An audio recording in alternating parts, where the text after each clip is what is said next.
Estamos de vuelta con Carlos Huamanto Mesilla, él es CEO de DN Consultores y vamos a hablar ahora sobre la agenda en el sector telecomunicaciones. Buenas noches, bienvenido Carlos a Punto Económico. Buenas noches Luis, un gusto. Cuéntanos, hay un tema importante de trascendencia para el país que es el tema de la red dorsal. O sea, ¿quién no quisiera a nivel nacional tener, digamos, que la red llegue a su casa, probablemente a su comercio, y poder estar conectado con el mundo a través de Internet, por ejemplo?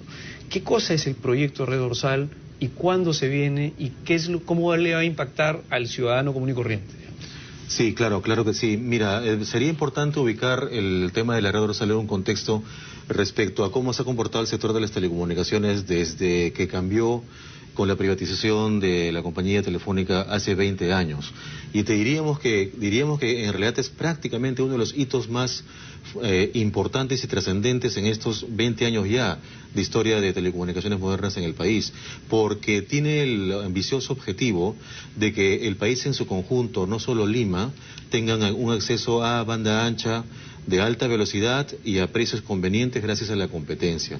De eso se trata en esencia el proyecto de la Red Dorsal. Es decir, pero digamos, lo impactante, lo medular de la Red Dorsal es que no solamente se concentra, sino se expande a nivel nacional, y no es que solamente ciertos lugares del Perú como Lima, por ejemplo, tengan la opción, la oportunidad de tener banda ancha y navegar a, digamos, altísimas velocidades, que pasen data y inclusive, digamos, una serie de información a grande velocidad, sino también provincias. Efectivamente, de hecho lo trascendente, decía, es que este proyecto resuelve un gran problema estructural del mercado de telecomunicaciones en el Perú, que es la brecha de cobertura y también la falta de competencia por concentración de mercado.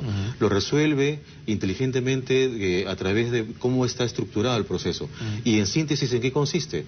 Consiste en que va a haber un operador que sea adjudicado, que reciba un subsidio para expandir la red, y además este operador deberá ser neutro, deberá ser un operador que se dedique exclusivamente a ese servicio y no tenga otros servicios con los que compita con los otros operadores en el mercado.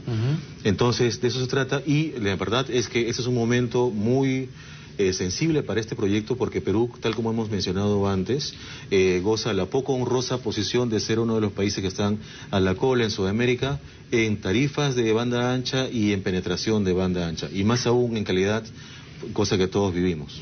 ¿Cuándo se va a hacer digamos, la acción de este proyecto al privado que tome la Red Dorsal? Sí, dado todo el contexto, veamos cómo está el proceso. Digamos que este año, junto con la próxima licitación de 4G, son dos proyectos que en conjunto son muy importantes para el sector y para los ciudadanos de a pie, en el fondo, ¿no? Entonces, este proceso está pensado para que concluya con la adjudicación en octubre.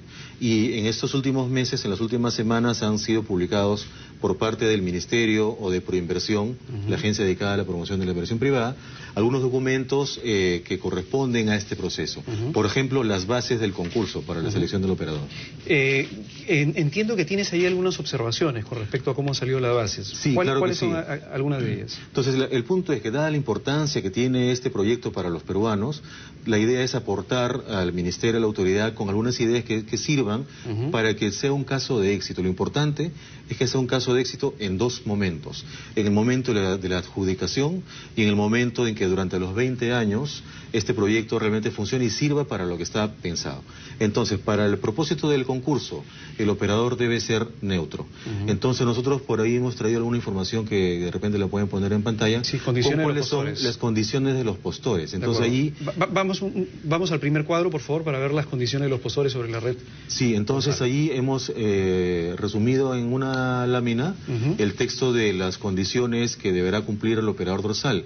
Y en el segundo punto mencionan que lo tenemos. Sí, en el segundo punto mencionan que no podrá prestar a través de algunas de sus empresas vinculadas el servicio portador que preste el concesionario en los lugares donde deba desplegarse la red dorsal. Eso, traducido en simple, significa que quien dé lo que se llama el transporte de telecomunicaciones entre ciudades no puede tener otra empresa al costado que pueda hacer ese mismo negocio para un segmento rentable. Se dedica exclusivamente a eso en todo el país. Entonces, eso pareciera sugerir que un operador como Telefónica quedaría excluido de poder participar en el concurso. Entonces, en eso daría alguna luz del operador neutro, pero la cuestión es que el reglamento de la ley que sostiene este proyecto que fue emitido hace un año. La ley fue emitida hace un año, pero el reglamento todavía no. Entonces sería muy importante que este texto, que puede ser ambiguo, sea aclarado con el reglamento. Entonces es importante que el operador sea neutro. Eso es para lo de hoy. Y para el futuro, para los 20 años, es importante que el operador, además de neutro, sea solvente, un operador con la capacidad técnica y financiera de gestionar un proyecto de esta envergadura. De acuerdo. Ahora, es importante, me gustaría para entender un poco mejor el asunto, las principales empresas de telecomunicaciones en nuestro país, en teoría, no deberían participar, dado que existiría, de cierta forma, un conflicto de interés, obviamente, al tener, digamos, si es que yo como una de las empresas grandes de telecomunicaciones hago todo el tendido de la red a nivel nacional, y obviamente llego a un punto, a una provincia en donde adicionalmente a eso brindo un servicio como, digamos, internet, con, digamos, ciertos adicionales en el servicio, tengo, pues, hay un conflicto de interés porque soy juez y parte, de cierta forma. Exactamente, ese es el caso. Eso quiere decir que este concurso, en teoría, vamos a ver, esperar el reglamento, pero en teoría no debería ser ganado por ninguna de las grandes empresas de telecomunicaciones. Bueno, sobre todo por la más grande, porque tiene una diferencia respecto al segundo y a cualquier tercero que uno pueda pensar, una diferencia bastante importante. Más aún con las condiciones que hace 3 meses conocimos para la renovación de la concesión por 20 años, donde se le dio un monopolio en la expansión de cobertura, en la expansión de cobertura pendiente en el país, a nivel de acceso. Entonces, creemos que sobre todo, ya nos hemos pronunciado antes sobre que si Telefónica pudiera participar, de todas maneras ganaría, porque tiene ventajas naturales para requerir un subsidio menor a otros operadores. Entonces, en todo caso, ese texto habría que complementarlo con el reglamento. Entonces, es importante, esa sí es la parte, digamos, que nos genera un poco de inquietud. Bases publicadas, pero falta el reglamento que define cuáles son las reglas de juego para el concurso. ¿Qué pasa con Claro, por ejemplo? Ellos tienen un tamaño de red que es sustancialmente menor a la Telefónica. Pero ellos podrían entrar bajo este esquema, entiendo que no también. Según este concepto, no entraría, ¿no? Entonces, pero una vez más insistiría en que la claridad del texto depende de lo que el reglamento vaya a decir. Ahora, ¿qué es lo que nos conviene a todos más como peruanos? Nos conviene que, digamos, la red se haga con el menor subsidio posible, lo que implicaría de repente que aquellas empresas de telecomunicaciones que ya tienen redes tendidas les sea mucho más fácil terminar de hacer una red dorsal completa, o nos conviene más, digamos, que sea alguien completamente ajeno al tema, que solamente haga la red y luego las empresas de telecomunicaciones se monten sobre la red para brindar los servicios. ¿Y por qué? Correcto.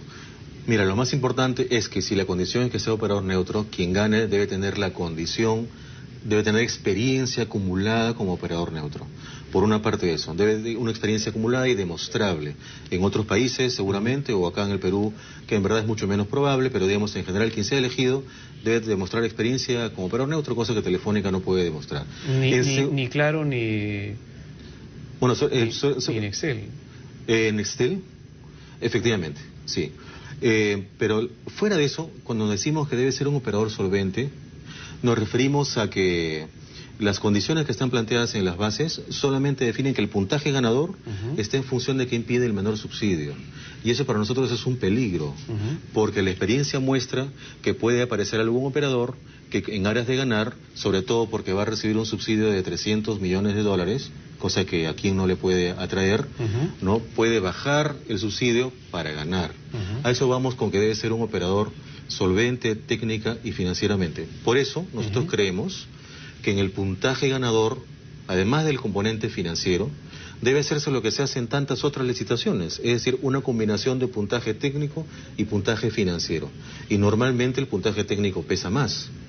Entonces, alguien que demuestre que tiene tantos kilómetros de red a nivel internacional, tantos años de experiencia como operador neutro, y así alguna otra característica. Entonces, eso es algo que nosotros creemos que podría considerarse para evitar que haya lo que podemos llamar operadores golondrinos, que con tal de recibir un subsidio importante puedan entrar en el proyecto y luego a la larga pongan en riesgo su sostenibilidad. ¿Cómo pondrían en riesgo la sostenibilidad del proyecto? ¿Haciendo un proyecto ineficiente? O sea, por ejemplo, tendiendo redes que son inadecuadas y que se terminan cayendo en algún momento. Mira, la principal forma de que lo pondrían en riesgo es con de arranque nada más con la implementación. La implementación del proyecto está pensada para 3 años.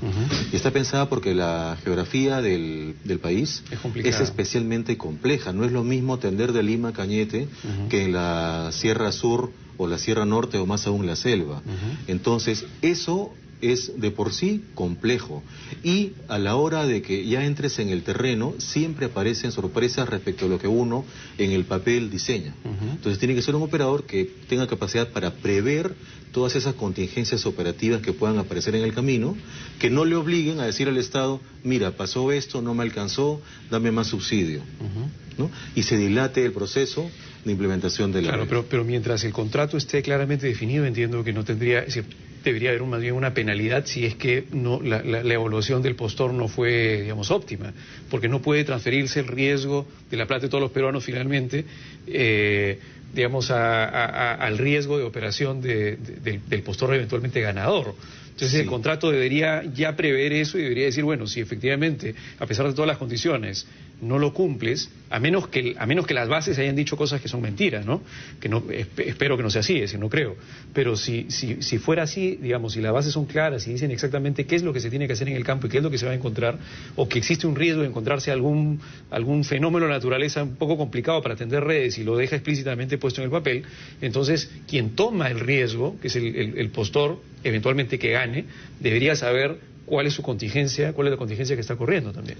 Totalmente cierto conceptualmente, pero en la realidad la historia de los 20 años, si revisaras la historia de procesos algo similares a verías que en la práctica, por más que en el contrato el Estado se esfuerce para contemplar todas las contingencias posibles, a la hora de la verdad sí han habido dilaciones en la implementación de proyectos rurales. Entonces, porque aparecen sorpresas, ¿no? Entonces, y si el operador adjudicado no tiene la espalda suficiente para afrontarlo, el Estado no tiene otra que ver la manera de resolverlo.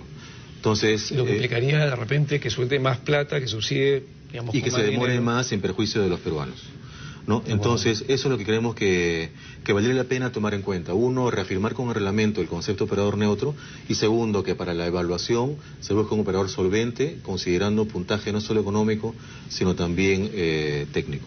De acuerdo. Ahora, eso también siempre es debatible, porque parte del gran problema, por ejemplo, que sucede lamentablemente en varias licitaciones del Estado es que a veces las licitaciones, no digo que vaya a suceder en este caso, pero a veces las licitaciones se hacen justamente tratando de ver qué cosa es lo que tiene una empresa que no tienen las otras, eso se pone en la licitación y esa es la que gana.